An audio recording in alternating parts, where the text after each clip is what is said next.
ప్రభులో రక్షకుడైన యేసుక్రీస్తు నామములో అందరికీ శుభాలు తెలియజేస్తున్నాను. ప్రియులారా అందరూ బాగున్నారు కదా. చూడండి, ప్రకటన గ్రంథము 6వ అధ్యాయం 9వ వచనం చూసినట్లయితే, దేవుని వాక్యము నిమిత్తమును తాము ఇచ్చిన సాక్ష్యము నిమిత్తమును వధింపబడిన వారి ఆత్మలను బలిపీఠం కింద సూచితిని. ప్రార్థన చేసుకున్నాం. పరిశుద్ధుడా, ప్రేమగల తండ్రి, నీ పరిశుద్ధ పాదముస్తోత్రము లేవా ప్రభా. తండ్రి, ఇంతవరకునైనా ప్రభా మమ్మల్ని సజీవులుగా ఉంచిన విధానం బట్టి నాయన మీకు వందనం తెలియజేసుకుంటున్నాం ప్రభా. ఉదయకాల సమయంలో ప్రభా తండ్రి నేను ధ్యానించుకుంటూ తండ్రి మీరు మాకు ఇచ్చిన అవకాశం బట్టి నాయన మీకు వందనం తెలియజేసుకుంటున్నాం ప్రభా. తండ్రి, ఇదిగో నాయన వాక్యం మేము ధ్యానించుకుంటుండగా మీరు మాతో ఉండండి, మాతో ఉండి నడిపించండి నాయన ప్రభా. తండ్రి, ప్రతి ఒక్కరి తండ్రి వినగల చెవులు గ్రహించగలమనుకున్న వాక్యానుసారంగా జీవించే జీవితం దయచేయమని మా ప్రభువైన యేసు నంబర్ మాట విన్నమని పెట్టుకుంటున్నాము తండ్రి. ఆమేన్.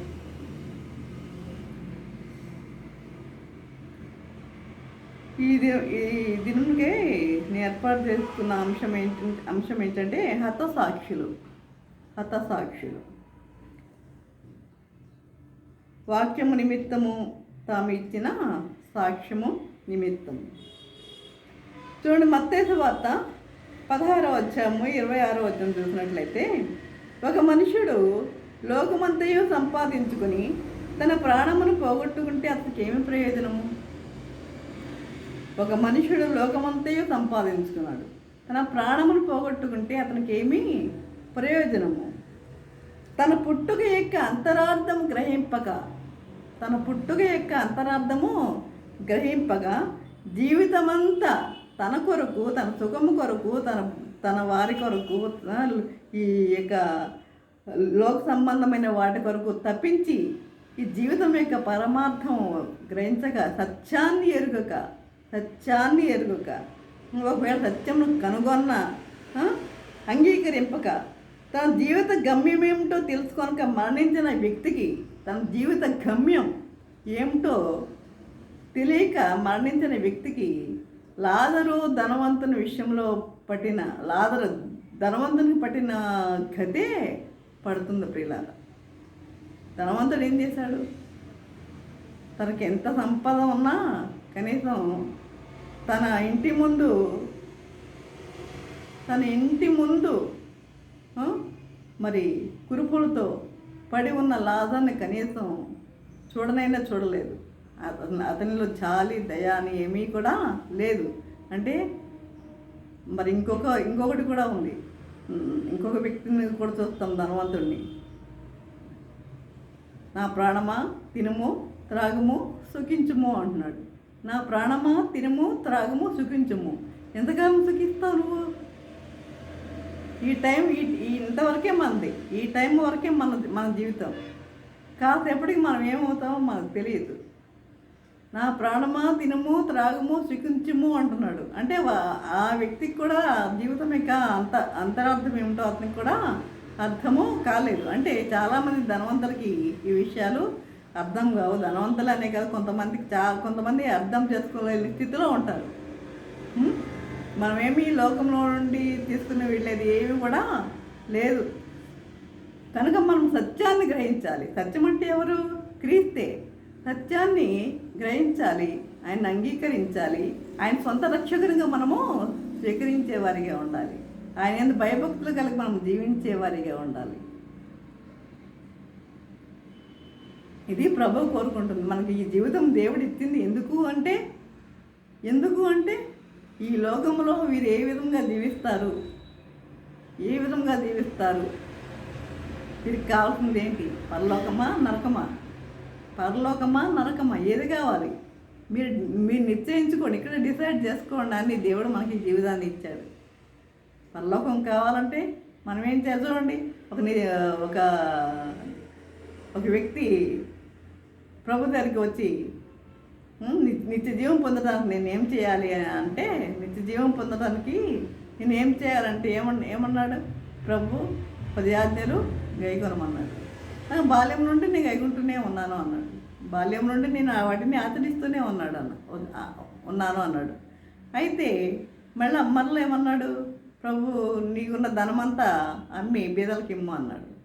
నీకున్న ధనమంతా అమ్మి బీదలకు ఇమ్ము అనేసరికి అతని మనసు ఏమన్నా అంగీకరించిందా? అంగీకరించలేదు.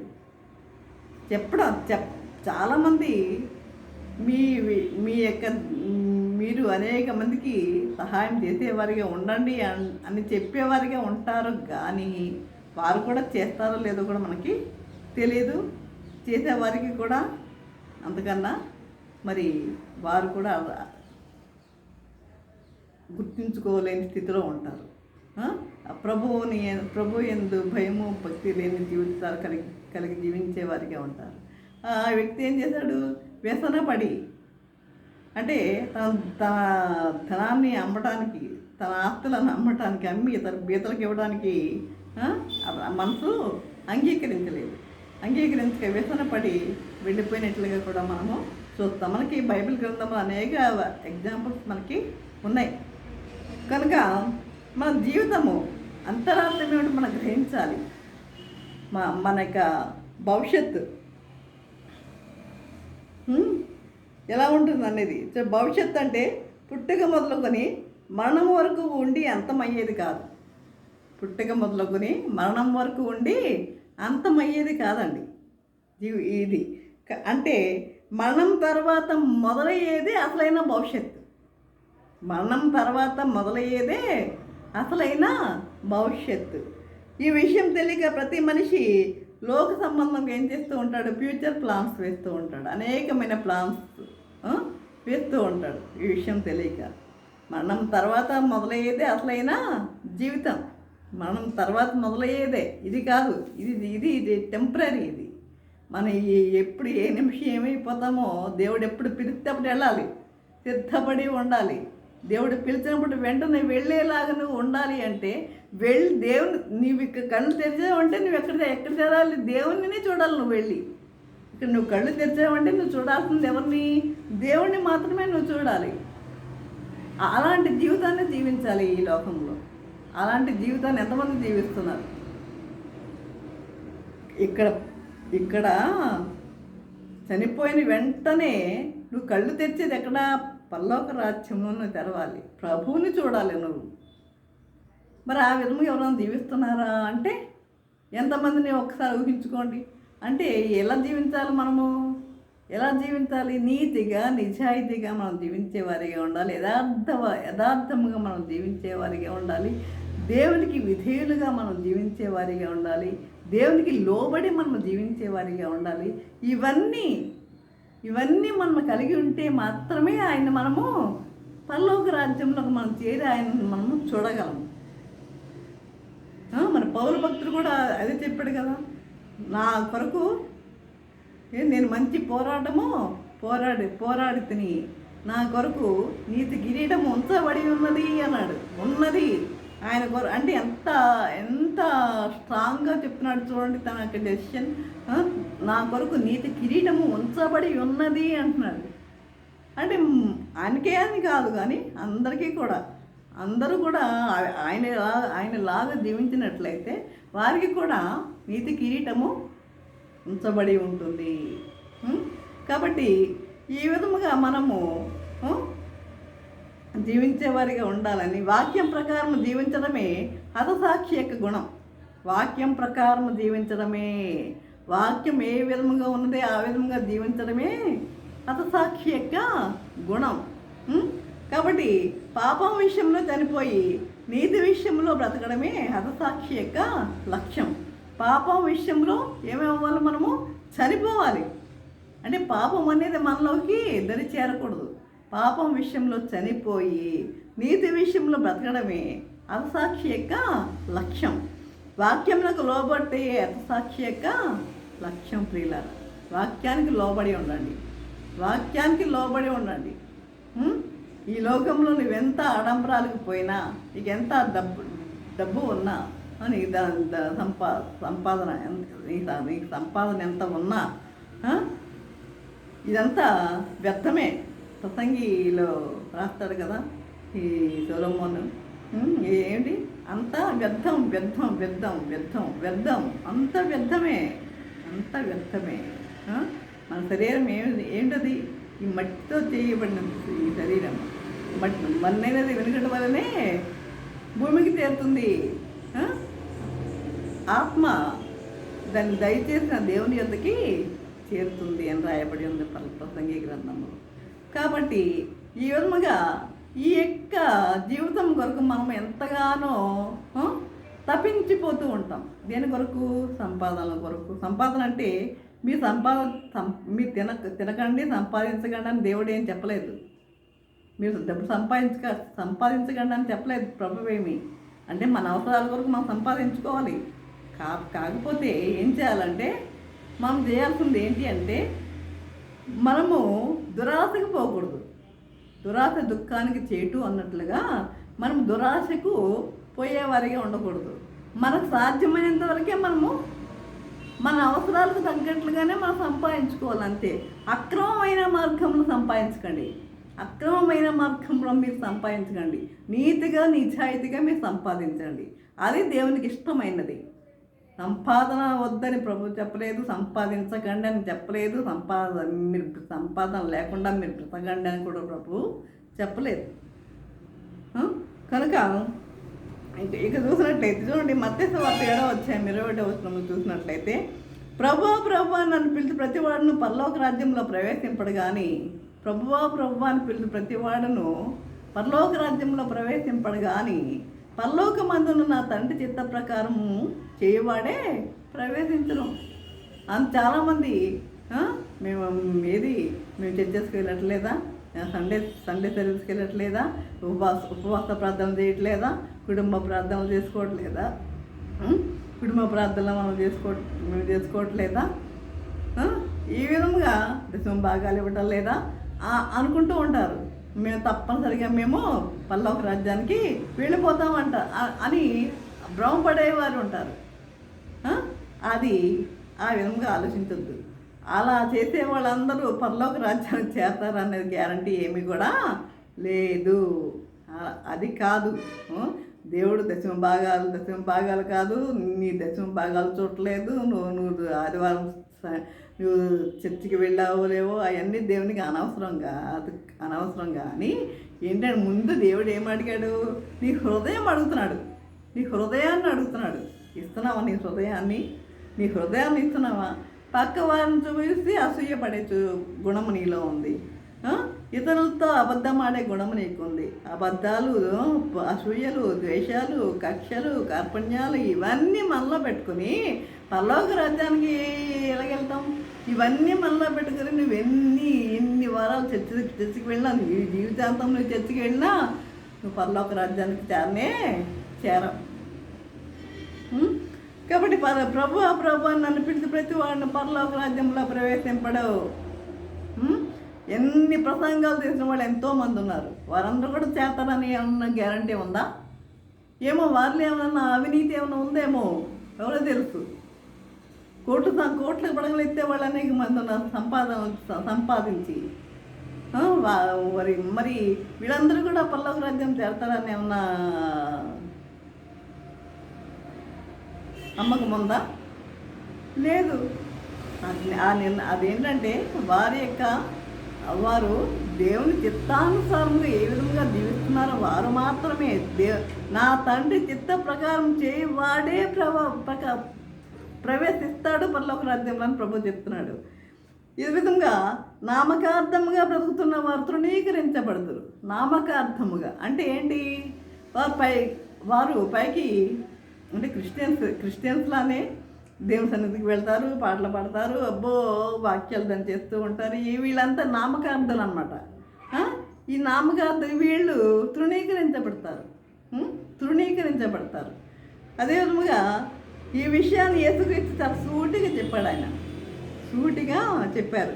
ఈ మాటను పెడతేమని పెట్టి వారు ఇలా జీవించట్లేదా, వీరు ఇలా జీవించట్లేదా అని ఇతరులతో మనం పోల్చుకునే వారిగా ఉండొద్దు. చాలామంది వాళ్ళు అలా జీవించట్లేదేంటి, వీళ్ళు ఇలా జీవించట్లేదేంటి, వాళ్ళతో నీకేం పని? నీ బ్రతుకు ఏంటో నువ్వు చూసుకో.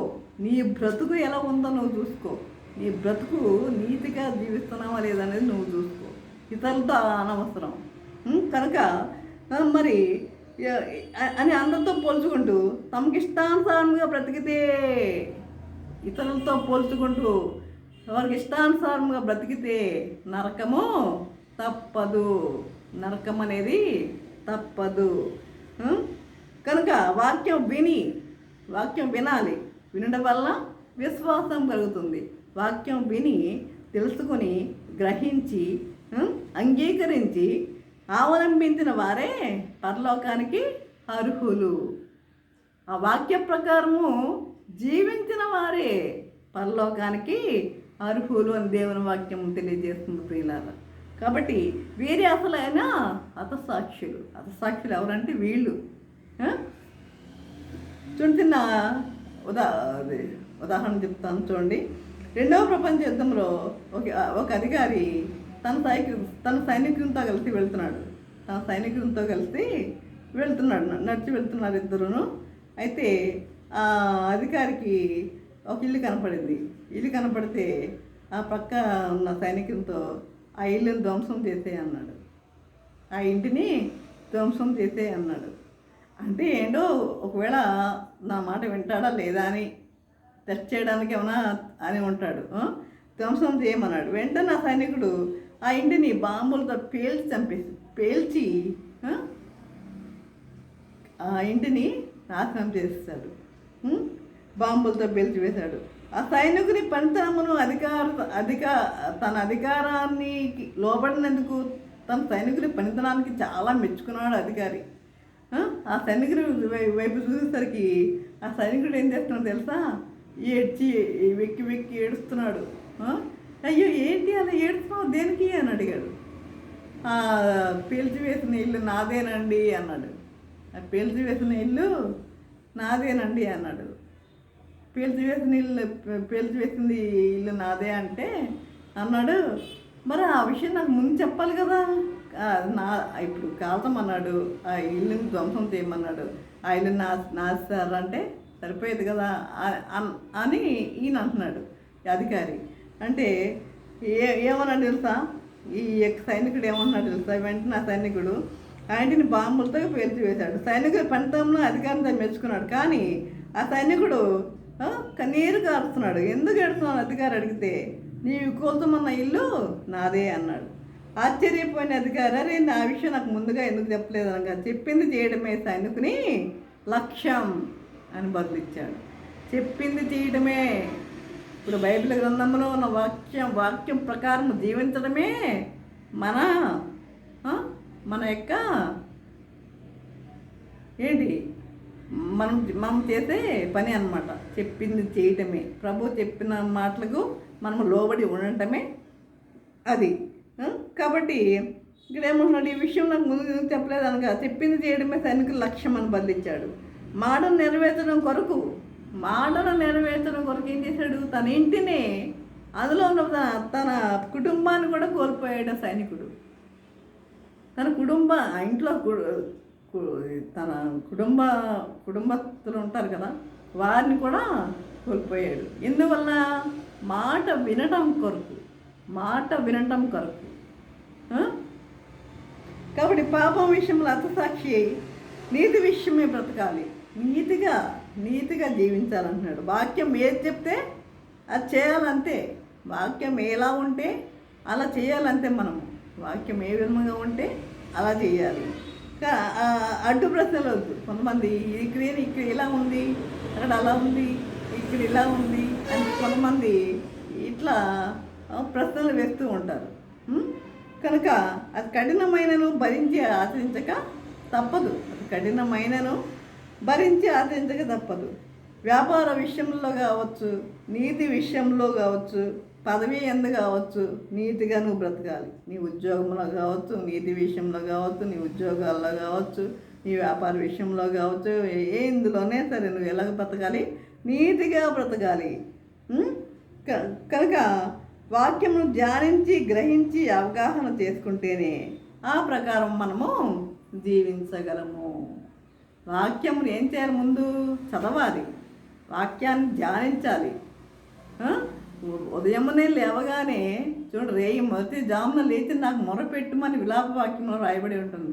రేయి మొదటి జామున లేచి నాకు మొరపెట్టుము అని. ఉదయమునే లేవగానే మనం ఏ పని చేయకూడదు. మనం చేయవలసింది ఏంటి? పాటన్న, మంచి పాటన్న పాడన, ఏదో ఒక దేవుని పాట పాడుకోవాలి. దేవుని వాక్యాన్ని మనము ధ్యానించే వారిగా ఉండాలి.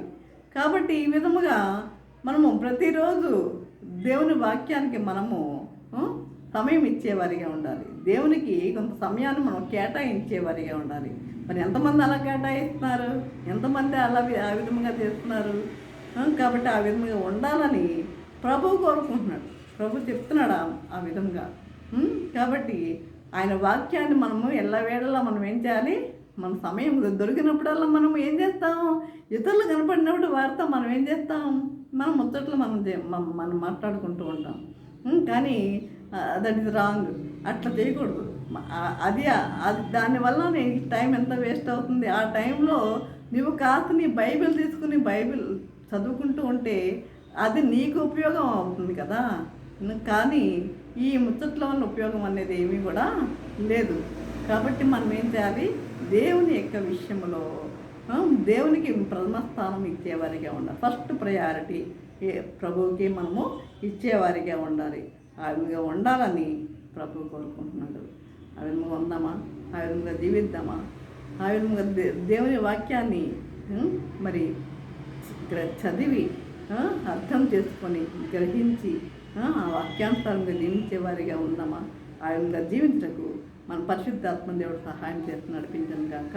ఆమేన్. ప్రార్థన చేసుకుందాం. పరిశుద్ధుడా, ప్రేమగల తండ్రి, నీ పరిశుద్ధ పాదముతో దేవా ప్రభా తండ్రి, ఇందుకు నేను ప్రభా ఈ వాక్యం ద్వారా తండ్రి మాతో మాట్లాడిన విధానం బట్టి నాయన మీకు వందనం తెలియజేసుకుంటున్నాము దేవా తండ్రి. ఇదిగోనైనా మరి ఈరోజు హతసాక్షులు అన్న విషయంలో మేము ధ్యానించుకుని ఉన్నాము నాయన తండ్రి. ఇదిమే ప్రభా తండ్రి నాయన, మరి మేము చాలా సమయాన్ని మేము వ్యర్థముగా ఖర్చు పెడుతున్నాము నాయన ప్రభా. ఆ విధంగా మేము ఉండకుండా నాయన తండ్రి ప్రభా, మీ అంత భయభక్తులు కలిగి మేము జీవించే వారిగా ఉంటాం. కృప చూపండి నాయన ప్రభా. నాయన ఎర్రవేళ నీ వాక్యాన్ని మేము ధ్యానించి గ్రహించి అర్థం చేసుకుని ఈ వాక్యానుసారంగా జీవించుటకు మాకు తండ్రి నీ కృప మాకు అనుగ్రహించండి. ప్రతి ఒక్కరు ఈ వాక్యం విని మారు మనసు పొందేవారిగా ఉంటే కృప దయచేయమని నజరేయుడైన యేసయ్య బ్రతిమాలు నమ్మకం పెట్టుకుంటున్నాము తండ్రి. ఆమెన్. తండ్రి అయిన దేవుని ప్రేమయు, కుమారుడైన యేసుక్రీస్తు కృపయు, పరిశుద్ధాత్మకి అన్నం సహవాసము సకల దేవుని సదాకాలము ప్రభా తండ్రి ఎంతమంది అయితే ప్రభా వాక్యం విని ప్రతి ఒక్కరికి తోడే నిలిచిండను గాక. Amen, amen, amen.